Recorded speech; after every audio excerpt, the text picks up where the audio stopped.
नमस्कार, एक बार फिर से स्वागत है कर्नल एकेडमी के इस ऑनलाइन प्लेटफार्म पर। आज का हमारा प्रैक्टिस वीडियो मानवाधिकार संरक्षण अधिनियम 1993 के संबंध में है। शुरू करने से पहले हमेशा की तरह एक लाइन मैं आपको फिर से बोलना चाहूँगा कि यह मात्र एक प्रैक्टिस वीडियो है। इसमें पूरा कॉन्सेप्ट आपको नहीं बताया गया है। पूरा कॉन्सेप्ट, पूरी थ्योरी, पूरा चैप्टर पढ़ने के लिए आप इसी कर्नल एकेडमी के ऐप में जो मूल विधि वाले सेक्शन में और मूल विधि संविधान वाले सेक्शन में भी पूरा चैप्टर मौजूद है, उसको पहले आप पढ़ लीजिए, फिर आप प्रैक्टिस वीडियो को सॉल्व कीजिए तो आपके लिए ज़्यादा सहायक होगा। पहला प्रश्न देखते हैं। राष्ट्रीय मानवाधिकार आयोग, राज्य मानवाधिकार आयोग व मानवाधिकार न्यायालय के गठन से संबंधित धारा क्रमशः कौन सी है? यानी कि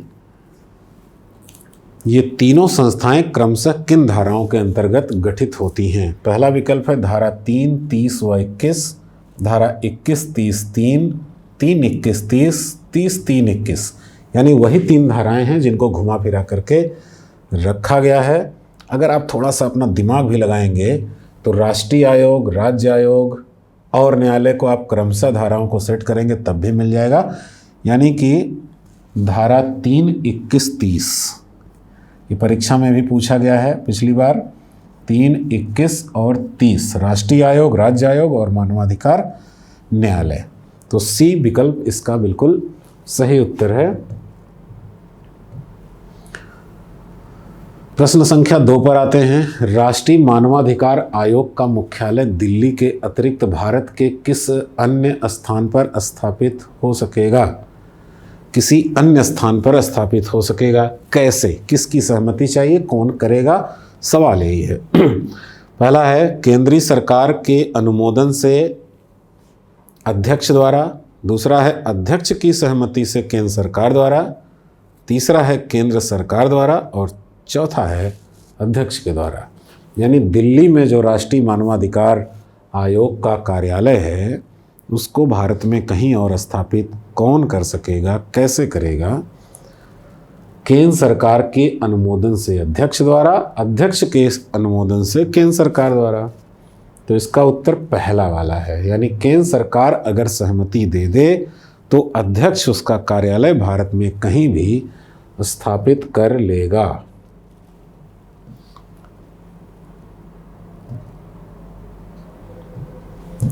तीसरा प्रश्न देखते हैं।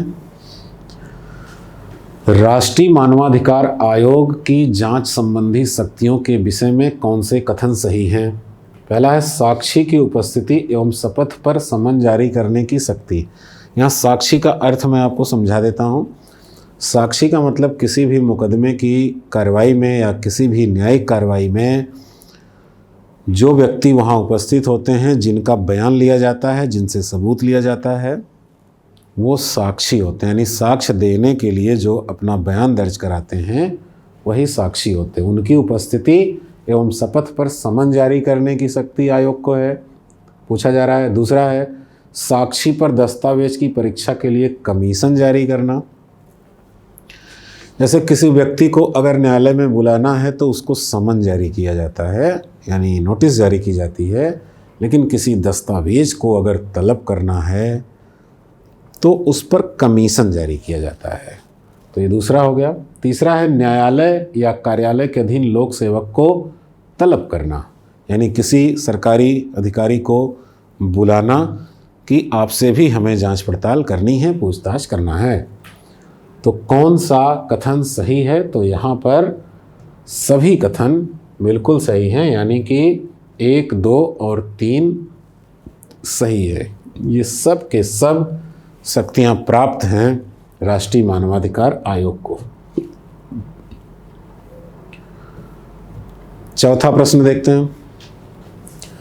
राष्ट्रीय मानवाधिकार आयोग के अध्यक्ष का कार्यकाल होता है, कितना कार्यकाल होता है राष्ट्रीय मानवाधिकार आयोग के अध्यक्ष का? 3 वर्ष या 70 वर्ष की आयु तक, 5 वर्ष या 65 वर्ष की आयु तक, 5 वर्ष या 70 वर्ष की आयु तक, या 6 वर्ष या 70 वर्ष की आयु तक? ध्यान रहे मानवाधिकार संरक्षण अधिनियम में पिछले वर्ष काफ़ी संशोधन हुए हैं और उन संशोधनों के उपरांत आपको जो नए प्रावधान किए गए हैं उसके हिसाब से उत्तर देना है। जो कोई पुराना अधिनियम पढ़ा होगा वह उत्तर देगा 5 वर्ष या 70 वर्ष की आयु तक, क्योंकि पहले यही प्रावधान वहाँ पर रखा गया था। अब 3 वर्ष या 70 वर्ष की आयु का प्रावधान कर दिया गया है। पहले प्रावधान था कि अध्यक्ष की पुनर्नियुक्ति नहीं होगी, अब कहा गया है कि अध्यक्ष की पुनर्नियुक्ति भी हो सकती है, यानी कि ये विकल्प आपका सही है, 4 का 3।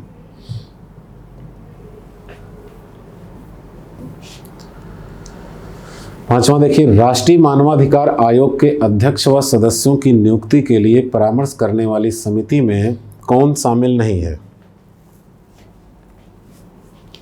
प्रधानमंत्री, लोकसभा अध्यक्ष, राज्यसभा का सभापति और गृह मंत्री। कौन शामिल नहीं है? तो इसका उत्तर होता है राज्यसभा का सभापति। वास्तव में राज्यसभा के सभापति इस समिति के सदस्य नहीं होते, बल्कि इस समिति में इसके स्थान पर उपसभापति होते हैं, क्योंकि सभापति जो होते हैं राज्यसभा के, ये भारत के उपराष्ट्रपति भी होते हैं। इस समिति का जो अध्यक्ष होता है वो प्रधानमंत्री होता है। अगर उपराष्ट्रपति को इस समिति में शामिल किया जाएगा तो वह प्रोटोकॉल में प्रधानमंत्री से बड़े हो जाएंगे और फिर प्रधानमंत्री अध्यक्षता करेगा, तो यह अनुचित रहेगा।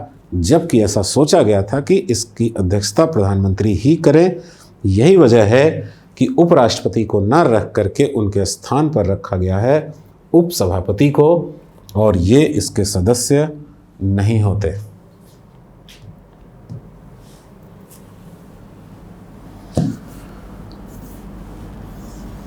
छठवां प्रश्न देख लीजिए, कौन से कथन सही हैं? राष्ट्रीय मानवाधिकार आयोग के लिए केंद्र सरकार कर्मचारी उपलब्ध कराएगा। दूसरा है, राज्य मानवाधिकार आयोग 7वीं अनुसूची की सूची 1 व 3 के विषयों पर जांच कर सकेगा। तीसरा है, इस अधिनियम के उपबंधों के अधीन रहते हुए भूतलक्षी विधि बनाई जा सकेगी। राष्ट्रीय मानवाधिकार आयोग के लिए केंद्र सरकार कर्मचारी उपलब्ध कराएगा, ये बिल्कुल सही है। जैसे आपने देखा होगा, निर्वाचन आयोग के पास भी बहुत सारे कर्मचारी नहीं होते, क्योंकि हमेशा निर्वाचन आयोग की ज़रूरत नहीं होती है। जब चुनाव आता है तो आपने देखा होगा कि राज्य के बहुत सारे कर्मचारी, जिसमें टीचर भी होते हैं, दूसरे अधिकारी कर्मचारी भी होते हैं, यहाँ तक कि जिलाधिकारी को भी जिला निर्वाचन अधिकारी बना दिया जाता है। इनको राज्य सरकार उपलब्ध करा देती है निर्वाचन आयोग के लिए। इसी तरीके से जब राष्ट्रीय मानवाधिकार आयोग कार्य करता है तो केंद्र सरकार भी अपने तमाम कर्मचारी उपलब्ध करवाती है उनको। तो प्रथम जो विकल्प होता है ये आपका सही है। दूसरा है, राज्य मानवाधिकार आयोग 7वीं अनुसूची की सूची 1 व 3 के विषयों पर जांच कर सकेगा। सूची 1 जो होती है वो संघ सूची होती है, ये सूची 1 है, और 2 जो होता है ये राज्य सूची है, और 3 जो होती है ये समवर्ती सूची है। और बात हो रही है राज्य मानवाधिकार आयोग के जांच करने की, तो ये संघ सूची पर क्यों करेगा भाई? ये तो सूची 2 और 3 पर ही कार्य करेगा। 1 और 3 पर जम्मू कश्मीर में मानवाधिकार लागू होता था, जब जम्मू कश्मीर को विशेष राज्य का दर्जा प्राप्त था। अब वहाँ भी वह 2 और 3 पर ही जांच करेंगे, 1 पर जांच नहीं करेंगे, यानी कि ये 2 गलत है। तीसरा है, इस अधिनियम के उपबंधों के अधीन रहते हुए भूतलक्षी विधि बनाई जा सकती है। भूतलक्षी विधि का मतलब होता है कि ऐसी विधियां जो पीछे के प्रावधानों पर प्रभाव डालें, पीछे की घटनाओं को अपने अंदर ले सकें, यानी भूतकाल में जो चीज़ें बीत गई हैं वहाँ पर। जैसे आपने संविधान पढ़ा होगा तो आपने वहाँ पर केशवानंद भारती का केस पढ़ा होगा। केशवानंद भारती के केस में जो 1971 में 24वां संशोधन हुआ था, उसको चैलेंज किया गया था कि संसद संविधान में संशोधन नहीं कर सकती। कब किया गया? 1973 में। लेकिन 1973 के केशवानंद भारती केस में उच्चतम न्यायालय ने कहा कि पिछला जो संशोधन 71 में हुआ है 24वां, वो बिल्कुल ठीक है। यानी कि उच्चतम न्यायालय का वो निर्णय जो था वो भूतलक्षी प्रभाव वाला था कि पीछे की घटना पर प्रभाव डाल रहा था। इसी को भूतलक्षी कहा जाता है। मानवाधिकार संरक्षण अधिनियम के तहत कोई विधि ऐसी भी बनाई जा सकती है जो पीछे से प्रभावी हो जाए। इसका मतलब है कि ये तीसरा विकल्प सही होता है, यानी 1 और 3 यहाँ पर सही हैं, तो आपका विकल्प बी सही उत्तर होगा।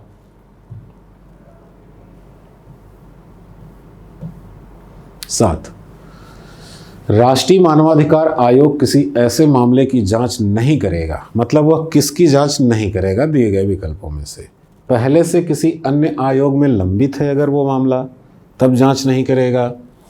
दूसरा है कि परिवाद की तिथि से 1 वर्ष पूर्व के मामले, परिवाद यानी जब घटना हुई, जब आप दाखिल करने आ रहे हैं मामले को, आयोग में लेकर के आ रहे हैं, उससे 1 वर्ष पहले की कोई घटना।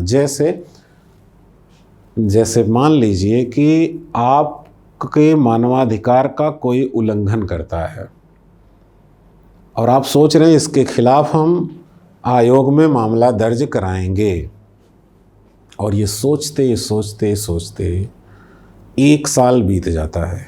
फिर आप आयोग जाते हैं तो आयोग कहेगा कि भाई साहब, हम इस मामले की जांच नहीं कर सकते, ये हमारे अधिकार क्षेत्र से निकल चुका है।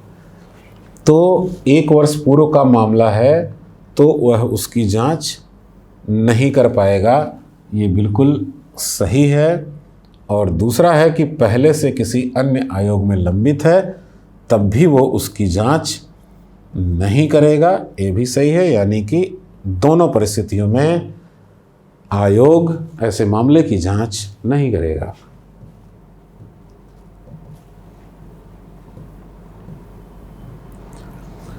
अब देखिए 8वां प्रश्न, राष्ट्रीय या राज्य मानवाधिकार आयोग जांच प्रारंभ कर सकेगा पीड़ित व्यक्ति द्वारा आवेदन पर, पीड़ित पक्ष की तरफ से अन्य व्यक्ति के आवेदन पर, न्यायालय के निर्देश पर। तीनों यहाँ पर सही हैं, क्योंकि जिस व्यक्ति के अधिकार का उल्लंघन हुआ है वो उसके आवेदन पर भी, उसकी तरफ से आप भी जा सकते हैं, या फिर न्यायालय ने आदेश किया है तो न्यायालय के आदेश पर भी जांच प्रारंभ कर सकेगा।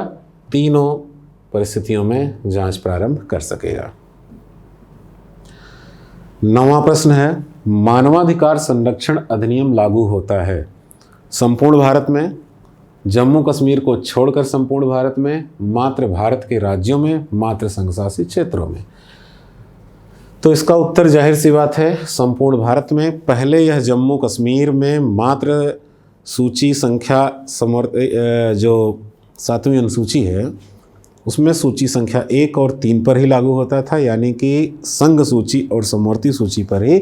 लेकिन अब वहाँ भी कोई फ़र्क नहीं रह गया है, वो सब मिट गया है। अब ये पूरी तरह से संपूर्ण भारत में एक समान तरीके से लागू होता है। 10वां प्रश्न देखिएगा, मानवाधिकार संरक्षण अधिनियम 1993 के अनुसार मानवाधिकार है जीवन, स्वतंत्रता, समानता, व्यक्ति की गरिमा से संबंधित अधिकार है मानवाधिकार, या फिर ऐसा अधिकार जो संविधान व अंतर्राष्ट्रीय संधियों द्वारा निर्धारित किया गया हो, या इन अधिकारों को भारत के न्यायालयों में प्रवर्तनीय कराया जा सकता हो, या फिर इन तीनों को मिला करके उपर्युक्त सभी। तो जो मानवाधिकार संरक्षण अधिनियम की धारा 2 में मानवाधिकार बताया गया है, उसके तहत इन तीनों को मिला करके ही उत्तर बनता है। क्योंकि दर्शन होता या मतलब फिलॉसफी होती तो आप कह सकते थे कि ये उत्तर सही है कि मनुष्य को उसके जीवन, स्वतंत्रता, समानता और उसकी गरिमा से संबंधित अधिकार मानवाधिकार कहलाते हैं। पर यहाँ आप कानून पढ़ रहे हैं। कानून में कहलाने से कुछ नहीं होता, कानून में आपको वो अधिकार प्राप्त होने चाहिए, और वो तभी होंगे जब पहले तो बताया जाए कि अधिकार है क्या, फिर बताया जाए कि वो कहाँ पर दर्ज है, यानी संविधान और अंतर्राष्ट्रीय संधियों में दर्ज है, और जब इनका उल्लंघन होगा तो इसके लिए भारत के न्यायालयों में लागू करवाया जा सकता हो, तभी आपको विधि के अधीन ये मानवाधिकार माना जाएगा, अन्यथा नहीं। यानी कि उपर्युक्त सभी उत्तर होगा इसमें।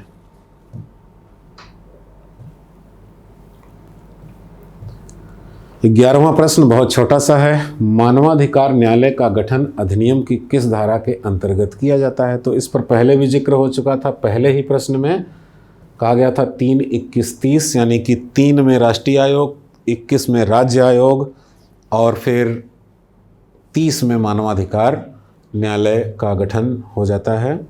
तो यानी कि 11वें प्रश्न का बी उत्तर आपका सही होगा।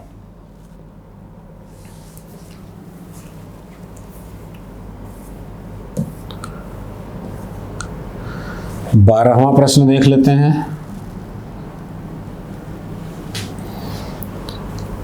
मानवाधिकार आयोग के अध्यक्ष व सदस्यों को किस प्रकार से पद से हटाया जा सकता है? पहला विकल्प है मंत्रिपरिषद की सलाह पर राष्ट्रपति द्वारा।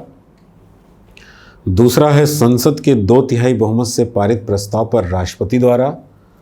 तीसरा है उच्चतम न्यायालय के जांच रिपोर्ट के आधार पर राष्ट्रपति द्वारा। और चौथा है इस मामले के लिए गठित विशेष समिति की रिपोर्ट पर राष्ट्रपति द्वारा। हमने आपको ये चैप्टर पढ़ाते वक्त ये समझाया है कि राष्ट्रीय मानवाधिकार आयोग या राज्य मानवाधिकार आयोग के अध्यक्ष और सदस्यों को बिल्कुल उसी प्रकार से हटाया जाता है जैसे संघ लोक सेवा आयोग के अध्यक्ष और सदस्यों को हटाया जाता है। प्रक्रिया ये है कि अगर किसी अध्यक्ष या सदस्य के ऊपर किसी करप्शन का, किसी कदाचार का या असमर्थता का आरोप लगता है तो राष्ट्रपति इसकी जांच सुप्रीम कोर्ट को सौंपता है। सुप्रीम कोर्ट जांच करके रिपोर्ट देगा और अगर उसकी जांच रिपोर्ट में आरोप सही पाए जाते हैं तो राष्ट्रपति उन्हें पद से हटा सकता है। यानी कि आपका जो उत्तर होगा वो सी होगा। उच्चतम न्यायालय के जांच रिपोर्ट के आधार पर राष्ट्रपति इन्हें पद से हटा सकता है। विकल्प संख्या सी।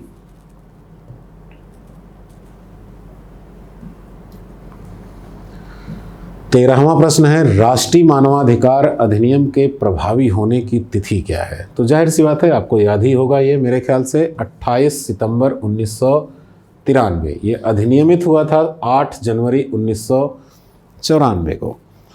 यानी कि प्रभावी का मतलब कब से लागू हुआ। अब आप सोच रहे होंगे बना बाद में लागू पहले हो गया, ऐसा हो सकता है। अध्यादेश के जरिए 28 सितंबर 1993 को इस अधिनियम को लागू कर दिया गया था और बाद में संसद से इसकी सहमति ली जाती है 8 जनवरी 1994 को।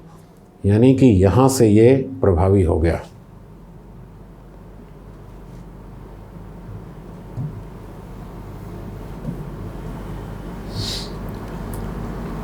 कौन से कथन सही हैं? जिला एवं सत्र न्यायालय को मानवाधिकार न्यायालय के रूप में गठित किया जा सकता है। मानवाधिकार न्यायालय का गठन राज्य सरकार संबंधित राज्य के उच्च न्यायालय के मुख्य न्यायाधीश के परामर्श पर करेगा। विशेष लोक अभियोजक की नियुक्ति की जाएगी। इस प्रश्न में थोड़ा सा एकाक शब्द ऐसे हैं जिससे आपको उत्तर देने में, उत्तर ढूंढने में, सही विकल्प का चयन करने में कठिनाई हो सकती है। मैं चाहता हूं कि आप अपना दिमाग लगाएं और विकल्प को ढूंढने की कोशिश करें। चलिए नीचे से शुरू करते हैं। विशेष लोक अभियोजक की नियुक्ति की जाएगी। मेरे ख्याल से अभियोजक कौन होता है? जो वकील होता है। लोक अभियोजक सरकारी वकील। विशेष मतलब जो खास करके इसी मामले में सुनवाई करने के लिए रखा गया हो। तो ये तो की जाएगी भाई, बिल्कुल सही है। यानी जिसमें 3 है वो आपका उत्तर मिल सकता है। एक ये हो सकता है, एक ये हो सकता है। ध्यान से इसको आप सॉल्व कीजिएगा। मानवाधिकार न्यायालय का गठन राज्य सरकार संबंधित राज्य के उच्च न्यायालय के मुख्य न्यायाधीश के परामर्श पर करेगा। देखिए, राज्य के भीतर जितने भी प्रकार के न्यायालय गठित होंगे, चाहे वो SC ST का कोर्ट हो, चाहे वो महिलाओं के लिए कोई न्यायालय हो, चाहे वो लोक अदालत हो, सब हर न्यायालय राज्य सरकार मुख्य न्यायाधीश के परामर्श से ही करती है, क्योंकि उसी उच्च न्यायालय की अधिकारिता उन न्यायालयों पर होती है, उन्हीं के अधीन, उन्हीं की देखरेख में वह कार्य करते हैं। तो इस हिसाब से दूसरा भी सही हो जाता है। यानी अब आप सिर्फ पहुंच गए हैं इसमें। अब आपको लग रहा होगा 1, 2 और 3 सही है, पर हम एक पर भी विचार कर लेते हैं। जिला एवं सत्र न्यायालय को मानवाधिकार न्यायालय के रूप में गठित किया जाएगा। अब यहाँ एक समस्या है। हमने संविधान आपको पढ़ाते वक्त बताया है कि प्रत्येक जिले का एक न्यायालय होगा। जब वह सिविल मामलों की सुनवाई यानी दीवानी मामलों की सुनवाई करेगा तो उसे जिला न्यायालय कहा जाएगा, और जब वह अपराधों की सुनवाई करेगा तो वह सत्र न्यायालय कहलाएगा। यानी कि सत्र न्यायालय का मतलब हुआ आपराधिक मामलों की सुनवाई करने वाला न्यायालय। मानवाधिकार का उल्लंघन करना एक अपराध होता है, और इसलिए कहा गया है कि किसी सत्र न्यायालय को ही मानवाधिकार न्यायालय के रूप में गठित किया जा सकेगा। यानी कि वो न्यायाधीश जिनको आपराधिक मामलों की सुनवाई का अनुभव प्राप्त हो। जिला न्यायालय को मानवाधिकार न्यायालय के रूप में गठित नहीं किया जाएगा। विकल्प में क्या है? जिला एवं सत्र न्यायालय। यानी ये ना होता तो 2 और 3 सही होता, 1, 2, 3 सही होता, लेकिन इसकी वजह से एक गलत है। इसका मतलब विकल्प में उत्तर आपका है ही नहीं। अगर ये ना होता तो तीनों सही होते। बात समझ में आ गई? तो कभी कभी इस तरह से दिक्कतें रहती हैं परीक्षाओं में भी। चलिए, मतलब एक गलत है, 2 और 3 सही है। एक क्यों गलत है? क्योंकि इसमें जिला शब्द रखा गया है।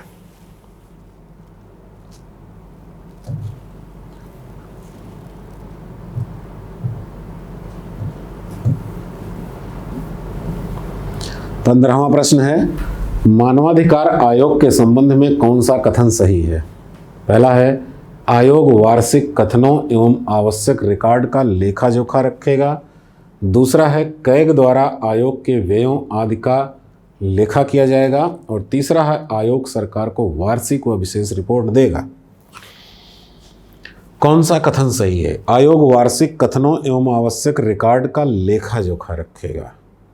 कोई भी आयोग हो, वह जो भी वर्ष भर करता है उसका लेखा जोखा तो रखता ही है। ये तो बड़ी कॉमन सेंस की बात है, हर अधिनियम में ये प्रावधान होते हैं। कैग द्वारा आयोग के व्ययों आदि का लेखा किया जाएगा। वही नियंत्रक महालेखा परीक्षक जो संघ और राज्य सरकारों के खर्चों का लेखा जोखा करते हैं, वो इसका भी लेखा जोखा करेंगे। दूसरा नंबर भी सही है। तीसरा है, आयोग सरकार को वार्षिक व विशेष रिपोर्ट देगा। वार्षिक रिपोर्ट का मतलब साल भर में कितने मामले आए, कितने का निपटारा हुआ, इसकी पूरी रिपोर्ट देना। विशेष रिपोर्ट का मतलब वर्ष समाप्त होने के पहले भी अगर आयोग चाहे तो विशेष रिपोर्ट दे सकता है।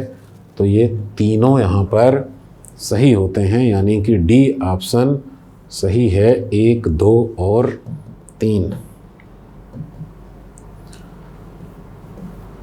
16वें प्रश्न पर आ जाते हैं। राज्य मानवाधिकार आयोग में एक अध्यक्ष के अतिरिक्त कितने सदस्य होते हैं? तो 2 होते हैं। यानी एक अध्यक्ष होता है, 2 अन्य सदस्य होते हैं। छोटा सा प्रश्न है, ज़्यादा इसमें डिस्कस की आवश्यकता नहीं है। आप राज्य मानवाधिकार आयोग पढ़ेंगे, जो कि पूरा मानवाधिकार अधिनियम का चैप्टर हमने एक ही वीडियो में पढ़ाया है, उसको आप देखेंगे तो वहाँ पर ये आपको मिल जाएगा।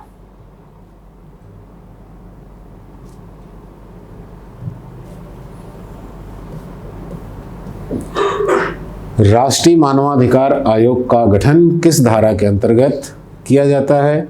ये भी आप पहले ही प्रश्न में देख चुके हैं, यानी कि धारा 3 के अंतर्गत किया जाता है। ये आपका सी उत्तर बिल्कुल सही होगा। 18वां प्रश्न है, विशेष लोक अभियोजक के रूप में नियुक्त होने के लिए अधिवक्ता के रूप में अनुभव होना आवश्यक है। कितने वर्ष का अनुभव होना चाहिए? विशेष लोक अभियोजक यानी कि विशेष सरकारी वकील जो राज्य सरकार नियुक्त करती है पीड़ितों का पक्ष रखने के लिए आयोग में, कितने वर्ष अनुभव होना चाहिए? तो 7 वर्ष का अनुभव होना चाहिए विशेष लोक अभियोजक बनने के लिए? 19वां प्रश्न है, राज्य मानवाधिकार एवं राष्ट्रीय मानवाधिकार आयोग क्रमशः कितने सदस्यीय होता है? तो ये संशोधन के पहले जो राष्ट्रीय आयोग होता था वो 9 सदस्यीय और राज्य आयोग 3 सदस्यीय होता था। लेकिन अभी पिछले साल संशोधन हुआ है तो उसमें ओबीसी कमीशन के अध्यक्ष को बढ़ा दिया गया और एक एनसीसीपी यानी कि जो बच्चों के प्रोटेक्शन के लिए होता है बाल विकास का आयोग, उसके अध्यक्ष को भी इसमें शामिल कर दिया गया। तो अब राज्य मानवाधिकार में 3 और राष्ट्रीय में 11 सदस्यीय आयोग बन गया है।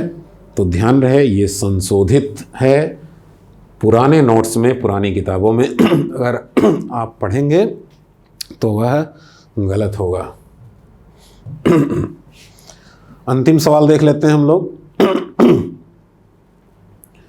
मानवाधिकार संरक्षण अधिनियम 1993 से संबंधित निम्नलिखित कथनों पर विचार कीजिए। 3 कथन है, इसका उत्तर आपको सोच समझ करके ढूंढना है। राष्ट्रीय मानवाधिकार आयोग का अध्यक्ष उच्चतम न्यायालय के कोई पूर्व मुख्य न्यायाधीश या पूर्व न्यायाधीश हो सकते हैं। चलिए विचार करते हुए चलते हैं। राष्ट्रीय मानवाधिकार आयोग का अध्यक्ष उच्चतम न्यायालय के कोई पूर्व मुख्य न्यायाधीश या पूर्व न्यायाधीश हो सकते हैं। पहले जो प्रावधान था वो उच्चतम न्यायालय के पूर्व न्यायाधीश हो सकते हैं। अभी न्यायाधीश को भी रख दिया गया है, ये संशोधित है, यानी कि ये नया प्रावधान है और विकल्प में दी गई चीज़ बिल्कुल सही है। दूसरा है, अध्यक्ष व सदस्यों का कार्यकाल 3 वर्ष या 70 वर्ष किया होगा। पहले 5 वर्ष या 70 वर्ष होता था, अब 3 वर्ष या 70 वर्ष किया, ये भी सही है। आयोग प्रत्येक वर्ष अपनी वार्षिक रिपोर्ट सरकार को सौंपेगा, आवश्यक होने पर विशेष रिपोर्ट भी दे सकेगा। इस पर अभी कुछ 1-2 सवाल पहले डिस्कस हुआ था और आप जानते हैं कि ये भी सही है, यानी कि सभी सही हैं इस प्रश्न में और ये सब के सब संशोधित रूप में रखे गए हैं। 2019 के पहले ऐसा नहीं था। मानवाधिकार संरक्षण अधिनियम 1993 से लेकर के 2019 तक अलग रूप में था और अभी उसका रूप बदल गया है। तो आप बदले हुए प्रावधानों को पढ़ेंगे तो आपके लिए ज़्यादा हितकारी होगा। यहाँ पर आकर के अधिनियम समाप्त हो जाता, ये प्रैक्टिस सेट समाप्त हो जाता है। उम्मीद करते हैं कि इससे आपको काफ़ी फ़ायदा मिलेगा।